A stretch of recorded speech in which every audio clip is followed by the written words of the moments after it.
পৃথিবীৰাজ নাৰায়ণ দেৱ আপোনাক কৈছো খুব কম সময়ৰ ভিতৰত সোশ্যাল মিডিয়াৰ যোগেদি মানে খলকলিৰ সৃষ্টি কৰা পৃথিবীৰাজ নাৰায়ণ দেৱ আপোনাক কৈছো আপুনি যেনেকে মানে কিছুমান কথা কৈছে সেই কথাখিনি আমি সহ্য কৰিব পৰা নাই। কথাখিনি হৈছে কি, যেতিয়া আপুনি ইউপিপিএল দল কৰিছিল, যেতিয়া আপুনি ইউপিপিএল দলত আছিল, যেতিয়া আপোনাক ইউপিপিএল দলৰ ফালৰ পৰা নিলম্বন বা বহিষ্কাৰ কৰা হোৱা নাছিল, তেতিয়ালৈকে আপোনাৰ ইউপিপিএল দল ঠিকে আছিল। তেতিয়া মুছলমানখিনি মাইনৰিটিখিনি যিমান আছিল সকলোৱে দলত আহিব লাগে বুলি টিটু ফালি চিঞৰিছিল আপুনি।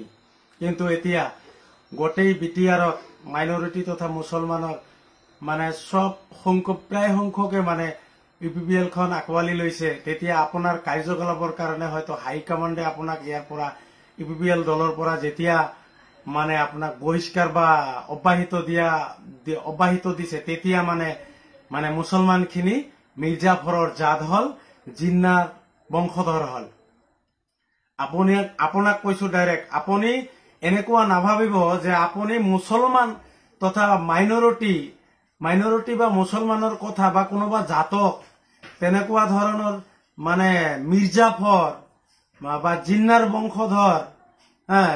বংশধৰ মিৰ্জাফৰৰ জাতক লৈ এপচু বা প্ৰমোদ বড়ো ডাঙৰীয়াই আজি এওঁলোকক মাতি লৈ এটা ৰাজনীতিক দলত সকলোৱে আগুৱাই আহি এটা চৰকাৰ গঠনৰ ক্ষেত্ৰত ৰাজনীতিকত ফাইট দি আছে। আৰু এই ক্ষেত্ৰত ৰাজনীতিক দলটো মানে সকলো জাতিৰ মানুহ আহি যে ৰাজনীতি কৰিব পাৰে, এইখিনি কথা আপুনি নাজানে নেকি? যিকোনো ৰাজনীতিক দলত সকলো জাতিৰ মানুহে আহিব পাৰে। ইউপিপিএলতো এইবাৰ সকলোৱে আগুৱালি লৈছে, সকলোৱে আহি সকলো জাতিৰ মানুহ আহিছে। সেইকাৰণে আপুনি কোনোবা এটা জাতিক টাৰ্গেট কৰি মিৰ্জাফৰৰ জাত, জিন্নাৰ বংশধৰ, অমুক তমুক জিন্নাৰ বংশধৰক লৈ আজি এপচুৱে একেলগে চলি আছে, আজি প্ৰমোদ বড়ো ডাঙৰীয়া একেলগে চলি আছে, ইউপিপিএলত এটা হুলস্থুলচ পৰিৱেশৰ সৃষ্টি কৰিছে। সেইটো আপোনাৰ মোৰ বেয়া হৈ আছে। আৰু সেইখিনি লৈ আপুনি গালি দিলে কি, পুৰা এটা জাতক গালি দিলে। মাইনৰিটি মানুহ যিখিনি আছে, আমাৰ মুছলমান মানুহ যিখিনি আছে, আপুনি এটা জাতক গালি দিলে। কিন্তু আপুনি কব পাৰিব কোনখন ৰাজনীতি দলত কোনোবা জাতিৰ মানুহ নাই নেকি বুলি কব পাৰিব নেকি? আৰু মিৰ্জাফৰৰ জাত যে আপুনি কৈছে আপোনাক কৈছো, আপুনি মুখ চামলি কথা কব, আপোনাৰ মুখত যি আহে সেই নকব।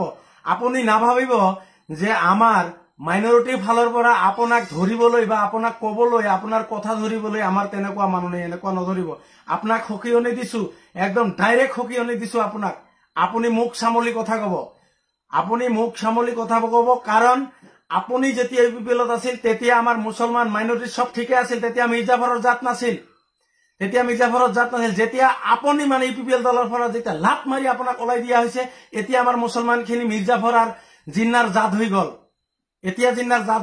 আপুনি যেতিয়া আছিল তেতিয়া জিন্নাৰ জাত হোৱা নাছিল নেকি? তেতিয়া ভাল আছিল। কিন্তু আপুনি যেতিয়া দলৰ পৰা যেতিয়া আউট কৰি দিয়া হল, আপুনি যেতিয়া হাইকমাণ্ডে আউট কৰি দিলে, এতিয়া আমাৰ মুছলমানখিনি মানে গন্ধ ওলাই গল। মই কব বিচাৰিছো, আপোনাৰ দৰে কিছুমান ব্যক্তি আছে, এই জাতে ঘৃণা কৰিব লাগে, এই ধৰ্মক ঘৃণা কৰিব লাগে, তেনেকুৱা কথাষাৰ কৈ আপোনালোকে তেনেকুৱা কাজিয়াৰ বিবাদৰ সৃষ্টি আপোনালোকেই কৰে। হাগ্ৰামী মহিলাৰী এটা নিউজত কৈছিল যে আমি ভাবিছিলো মুছলমানখিনি নোহোৱাকে আমি ইলেকশ্যন খেলিব নোৱাৰিম, কিন্তু আমি এইবাৰ দেখাই দিলো মুছলমানখিনি নোহোৱাকেও আমি ইলেকশ্যন খেলিব পাৰো। মুছলমানখিনি নোহোৱাকে আমি ইলেকশ্যন খেলিব পাৰো, এইবাৰ আমি প্ৰমাণ কৰাই দিলো।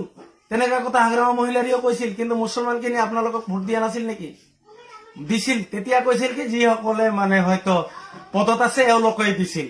কিন্তু যিসকল পদত আছিল এওঁলোকক লওক না। আপোনালোকে আজি কিয় ৰাইজৰ মাজে ৰাইজক ভোট লাগে, ৰাইজ ভোট দিয়ক, আমি ভাল কাম কৰিম, আমি এই কাম কৰিম, আমি সেই কাম কৰিম কৈ আছে।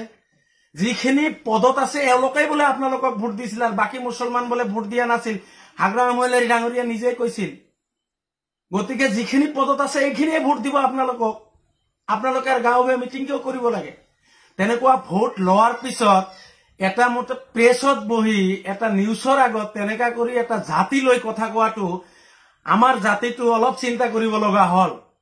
আমাৰ মাইনৰিটি খিনি অলপ চিন্তা কৰিব লগা হল যি হাগ্ৰৱা মহিলাৰীয়ে নিউজত মানে প্ৰেছৰ আগত যিয়ে ক'ব পাৰে যে মুছলমান খিনি নোহোৱা কৰি আমি ইলেকশ্যন খেলিব নোৱাৰে ভাবিছিল কিন্তু এইবাৰ আমি এমপি ইলেকশ্যনত খেলাই আমি দেখাই দিলো যে মুছলমান নোহোৱাকে আমি ইলেকশ্যন খেলিব পাৰো আৰু এইবাৰ ইলেকশ্যনত আকৌ মুছলমানৰ ভোট কিয় লাগে আপোনালোকক গতিকে মই ক'ব বিচাৰিছো আমাৰ জাত লৈ কথা কোৱা যিখিনি মানুহ আছে সেইখিনি মানুহ আমাৰ মাইনৰিটি মানুহে গ্ৰহণ কৰিব নালাগে কাৰণ এওঁলোকৰ হাতত ক্ষমতা আহিলে এই জাত পাত লৈ আকৌ এওঁলোকে হিংসাত্মক ঘটনা আৰম্ভ কৰিব এনেকুৱা ঘটনা বহু ঘটনা হ'ব কাৰণ এওঁলোকৰ অন্তৰত এওঁলোকৰ মনত এই জাত পাতৰ কথাটো চিৰদিনে থাকে পৃথ্বীৰাজ নাৰায়ণ দেৱ যেনেকুৱা কৰি আমাক এই মিৰ্জাফৰৰ জাত জিন্নাৰ জাত বুলি কৈ আমাৰ পুৰা জাতিটোক গালি দিয়া হৈছিল সেইকাৰণে মই এই সোশ্যাল মিডিয়াৰ যোগেদি মই সেই পৃথ্বীৰাজ নাৰায়ণ দেৱক সকীয়নি দিব বিচাৰিছে আপুনি কথা যদি কয় কোনোবা ব্যক্তিয়ে যদি দুখ কৰিছে তেওঁক কওক কিন্তু আপুনি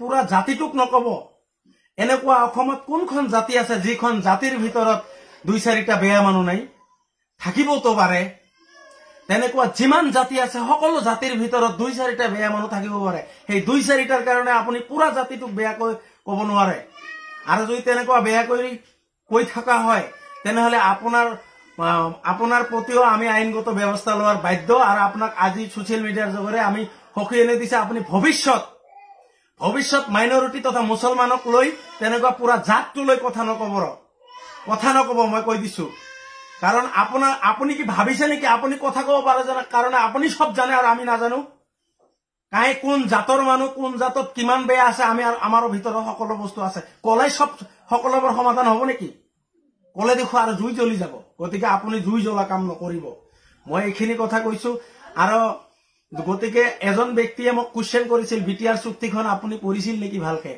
মই এটা ভিডিঅ' এৰিছিলো সেই যত কৈছিল হয় বন্ধু মই পঢ়িছো বহুবাৰ পঢ়িছো এতিয়াও আছে আৰু কৈছে যে প্ৰমোদ বড়ো ডাঙৰীয়াই যে ইপিপিএলৰ পৰা চৰকাৰ আহিলে প্ৰমোদ বড়ো ডাঙৰীয়াই যে ভূমি আইন যে হয়তো কৰিব বা ভূমি আইন যে বনাব এটো কিহৰ ভিত্তিত বনাব কোন ধাৰাৰ ভিত্তিত বনাব আপোনাক কৈছো 4.2 পঢ়িব হেয়াৰ 4.2 ভিত্তিত পঢ়িব 4.2 ভিত্তিত ৰেজিষ্টাৰ কৰা বস্তুখিনি যেনেকা মাটি বাৰী কৰি যিখিনি আছে সেইখিনি কৰিব পাৰে সেইকাৰণে আপোনাক ক্লিয়াৰ দিছো 4.2 ভিত্তিত ভূমি আইন গঠন কৰিব পাৰে এইখিনি ক্লিয়াৰ দিছো ধন্যবাদ গতিকে মই সকলোকে কৈছো বিটিআৰত থকা সকলো মাইনৰিটিক কৈছো যিখিনি মানুহ আমাৰ জাত লৈ কথা কয় যিখিনি মানুহ আমাৰ ধৰ্ম লৈ হিংসা কৰে সেইখিনি মানুহ আমাৰ জাতি আমাৰ মাইনৰিটিয়ে গ্ৰহণ কৰিব নালাগে কাৰণ আমি পৰিৱৰ্তনৰ স্বাৰ্থত এইবাৰ হয়তো ইপিপিএলক আমি ভোট দিম কিন্তু আমি লক্ষ্য ৰাখিম এই